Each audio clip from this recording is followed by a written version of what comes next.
Bom, olá a todos. Hoje estou postando dois vídeos, este e um outro. Este sobre um aspecto da obra do Paul Virilio, que inclusive é um autor que o Deleuze e o Guattari citam muito no Mille Plateaux, etc., que é um filósofo e urbanista francês. E no outro vídeo sobre um aspecto central da obra do Byung-Chul Han. Portanto, são dois autores pouco conhecidos aqui no Brasil, mas importantes, reconhecidos lá fora, através dos seus trabalhos, que contestam e criticam bastante o neoliberalismo, o capitalismo, né? Cada um de uma forma, e são muito complementares. Então, eu hoje descobri duas frases deles, duas palavras deles, que estão nos livros deles, e resolvi fazer esses dois vídeos, porque tem tudo a ver com o que eu venho dizendo, né? Então, eu hoje, nos meus estudos, esbarrando, eu falei, nossa, tem tudo a ver, vai encaixar. Então, veja só. O Paul Virilio já é um autor que eu já falei em vários vídeos.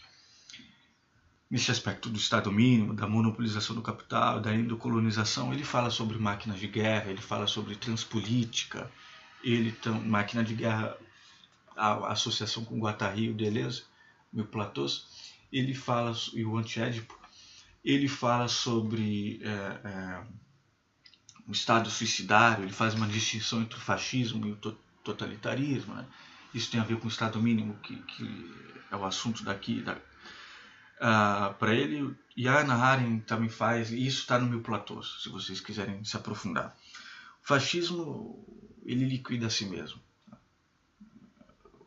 O Hitler, ali nos estertores, fala que diante do fracasso é preciso exterminar toda a Alemanha. Então não é só os judeus, os negros e os opositores. Toda a Alemanha. Quer dizer, é um estado suicidário o fascismo. Isso, há várias referências a respeito disso. Deste Führer que encaminha todos ao nada. E o totalitarismo é diferente. Né? O totalitarismo não tem esta velocidade que liquida a si mesmo necessariamente. Tá. Este é um grande aspecto do Paul Virilio. Mas veja, então, portanto, Estado mínimo. Um Estado mínimo significa pauperização, empobrecimento, e mais precisamente endocolonização. É como se as sociedades tivessem perdido sua capacidade de autorregulação. Paul Virilio, filósofo e urbanista, no livro Guerra Pura, São Paulo, editora brasiliense, 1984, página 95. Não sei se tem na internet este livro, mas acredito que vocês encontram no site da Traço, em qualquer sebo. Vou repetir e vou esmiuçar. Um Estado mínimo significa pauperização, e mais precisamente endocolonização. É como se as sociedades tivessem perdido sua capacidade de autorregulação. O que é esta perda da autorregulação? É o que eu venho dizendo. A mínima regulação é bem capaz de garantir a máxima monopolização do capital. A vida, tudo fica, ao Deus dará a máxima monopolização do capital. Nesse aspecto, quando dizem muito em livre mercado, Estado mínimo, é bom desconfiar, porque não quer dizer necessariamente um Estado liberal, pode ser um Estado muito tirano, onde tudo fica nas mãos e ao Deus dará de uma máxima monopolização do capital. O que ele quer dizer com esta pauperização, né, que é empobrecimento? Um Estado mínimo significa pauperização. É esta máxima monopolização do capital. Garante uma centralização de quê? De poder e riqueza. Na sociedade atual nossa, poder e riqueza são praticamente sinônimos. E é como diz o Chomsky numa entrevista em inglês que eu li há meses atrás, que para sempre ficou na minha memória. O que acontece é socialismo para os ricos e capitalismo para os pobres. Socialismo para os ricos e capitalismo para os pobres. Se vocês repararem, é isso que acontece. É uma centralização de poder e riqueza, centralização de mercado, contra uma pulverização de mercado. Então, essa máxima monopolização do capital internacional e também nacional, ela pode ser ela é flagrante quando se perde a autorregulação de uma sociedade.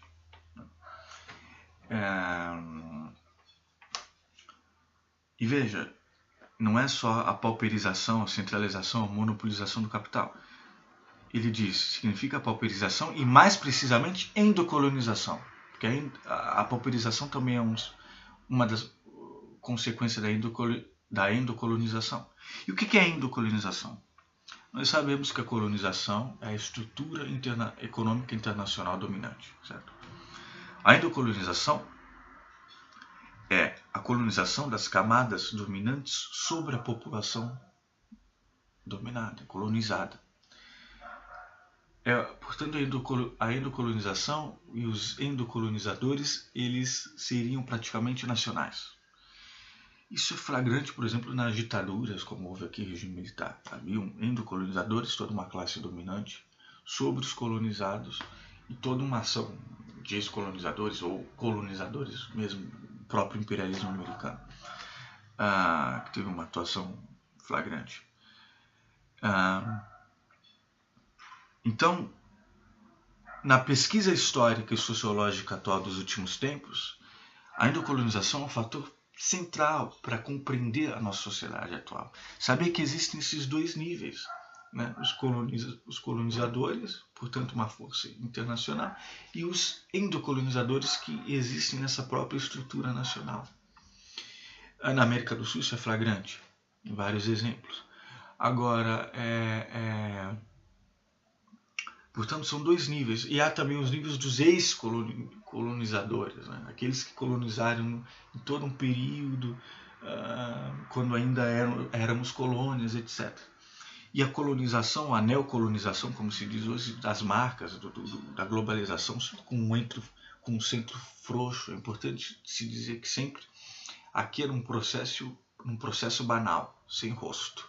Não é um ditador, embora o governo americano, junto com o setor privado americano e as multinacionais, tenham suas marcas visíveis, mas é um grande sistema frouxo sem, praticamente anônimo. Então, é importante saber isso. Um estado mínimo significa pauperização, empobrecimento, e mais precisamente endocolonização, né? Eu falei, existe a colonização, os ex-colonizadores e uma endocolonização. É como se as sociedades tivessem perdido sua capacidade de autorregulação. Então é importante fixar nisso. Quer dizer, a mínima regulação garante a máxima monopolização do capital. E aí se perde este valor, entre aspas, nobre da palavra liberal, à medida que um estado mínimo e um mínimo de regulação pode ser um estado muito tirano na nossa vida cotidiana. Isso está explícito no neoliberalismo. Olha a Argentina, com o Macri, teve que ir pedir água para o FMI. As grandes, como diz o Saramago, as grandes organizações que decidem a economia hoje, FMI, bancos mundiais, organizações comerciais, do comércio, e toda essa macroeconomia, os bancos, etc., que decidem a economia, não são democráticos. Como é que vamos falar de Estado mínimo diante disso? Como é que vamos falar de livre mercado diante disso? Eu tenho um vídeo onde eu esmiuço mais sobre o livre mercado e o Estado mínimo. Só que este aspecto do Povirilio é fascinante e achei importantíssimo.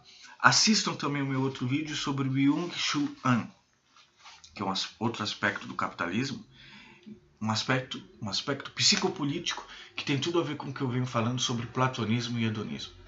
Ok?